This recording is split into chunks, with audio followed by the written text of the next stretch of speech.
أعوذ بالله من الشيطان الرجيم بسم الله الرحمن الرحيم من كان نيغون بفو ماليكونو اني ماليكوكا ما بي غربوكي لامي ما نيني كانو نيغون بفه وكان فيديو ان بارتاجي كان فيديو ان جيزه كوناتي كانو باغا بي يورو ابي دوغو بeka ni video in soro sabu kadaka mina fengele de dima alaka kurane kono nafulo ko siraka maoma yake billahi alabi nafulo dima takana tala kun faya kunu mino de dima alaka kurane kono nafulo sursi mino de dima kurane kono mekla ka dalu chama dima akan doni baga koro minun temena n'olu ye baara kɛ n'a ye ni ala sɔnna ka jaabiw bolo u ye kobaw kɛ u denw ye kobaw kɛ u mɔdenw ye kobaw kɛ ni ala sɔnna donna nataw la minnu dɔnnibagaw si tɛ kelen k'a fɔ aw ye dɔnni ye tiɲɛ ye et puis sababu yɛrɛ de ye tiɲɛ ye adamaden kan ka da sababu la ka baara kɛ ni sababu ye n'o kɛla kamanagan caman b'i kan ala b'a wuli tɔɔrɔ caman b'i kan ala b'a wuli ola me sura kelen di ma ala ka kuranɛ kono doni baw ba fo sura ma sura dogolen tɛ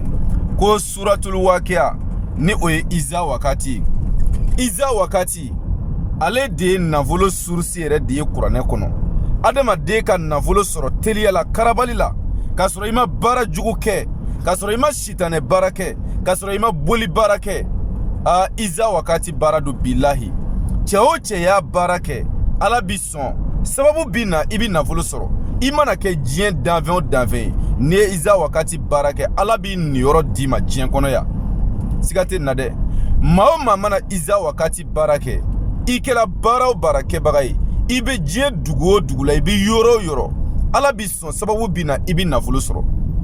o tuma iza wakati baara n y'a fɔ aw ye iza wakati yɛrɛ sura k'a fɔ ko nafolo sura don konate dama tɛ dɛ kira yɛrɛ kumana iza wakati ka billahi mɛ cɛw bi ne seereya minnu nana iza wakati baara kɛ ne fɛ yan musow bi ne seereya minnu nana iza wakati baara kɛ yan ni ala sɔnna u y'a jɔyɔrɔ sɔrɔ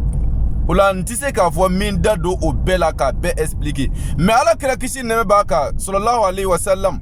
ala kira k'a ka sahabaw ma ko kuranɛ kɔnɔ ko sura kelen bɛ yen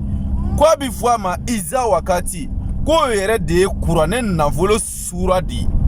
ko n'a bi sura ɲini nafolo sura n'a b'o ɲini kuranɛ kɔnɔ k'i ka dɔn iza wakati don dɛ o tuma k'a ye iza wakati kalan a ka tila k'a denw kalan a la bilahi ko ala bi nafolo di aw ma o tuma na o iza wakati maa min bi fɛ ka baara kɛ yalasa ala ka nafolo d'i ma sababu kana i ka nafolo sɔrɔ i ka gɛlɛya ka ban fandanya ka ban iza wakati baara an b'a k'i ye 30,000 nka i bɛ se ka 15,000 sara fɔlɔ ani ka sɛden 3 sɔngɔ o ye 1,800 ye donc an bɛ baara kɛ baara jaabi sɔrɔlen kɔ i b'i ka wari tɔ sara i bɛ yɔrɔ o yɔrɔ i bɛ diɲɛ yɔrɔ o yɔrɔ iza wakati baara bɛ se ka kɛ k'i to yen nɔ i kɛla diɲɛ mɔgɔ o mɔgɔ i kɛla cɛ o ye i kɛla muso ye iza wakati baara bɛ kɛ nin cogoya la 30,000 don ani sɛ jɛma den 3 nka i bɛ 15,000 sara fɔlɔ ani ka sɛsɔngɔ 1,800 an bɛ baara kɛ baara ɲɛnen kɔ i b'i ka wari tɔ sara maa minnu de la ka iza wakati baara kɛ o tulo bi garibukɛ mankan na o tuma tiɲɛ don tiɲɛ tɛ maa t'a fɔ olu ye bilen an bɛ ala deli maa min kɔni ka sababu bɛ ne bolo ala k'o tigi ɲɛsin ne ma mɛ maa o maa ka sababu tɛ ne bolo ala ka n'o tulo don kumakan in na yɛrɛ kuma ti k'a bɛ ɲɛsin garibukɛ ma n bɛ tila ka fayida wulibali kelen d'a ma iza wakati kan mɔgɔw k'a kɔrɔbɔ dɔrɔn k'a lajɛ iza wakati sura in a kala i ka so siɲɛ 40 n'i y'a kala siɲɛ 40 i jija i ka sagajigi dɔ ɲini i k'a kan tigɛ k'a saraka an kiniyan fanfɛla o to i ka so kɔnɔ i ka numanyan fanfɛla saraka i k'i sigi k'o waati lajɛ billahi ala bi fantanya kɛlɛ ka bɔ i ka du kɔnɔ